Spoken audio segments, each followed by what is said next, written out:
In front of me is HUAWEI Pura 70 Pro, and today I would like to show you how you can set up app lock. Begin by going into Devices Settings and scrolling down to access Security section.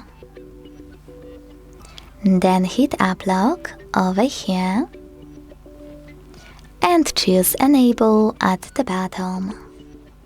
Now you need to decide if you wish to use your current lock screen password to lock your apps or create custom PIN only for your apps.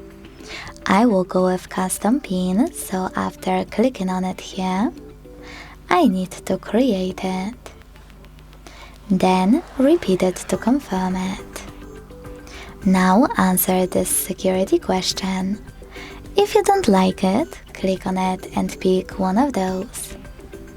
If you don't like any of them, tap on the question, select Custom Question at the bottom of the list and create your own.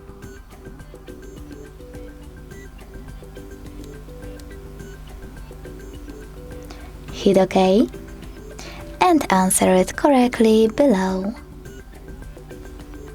Select Finish when you're done.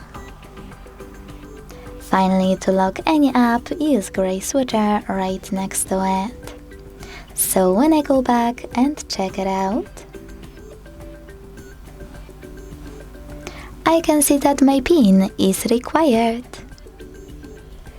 To disable app lock from any app, go back to the same settings, enter your PIN, and use the same no blue switcher next to your app. To disable app lock completely on your device, tap on blue switcher next to app lock feature at the top. Then confirm your choice in the pop-up. Enter your PIN one last time. And when I click, as you can see, app lock was successfully deleted. Thanks so much for watching. If you enjoyed this video, leave a like, comment and subscribe. Bye!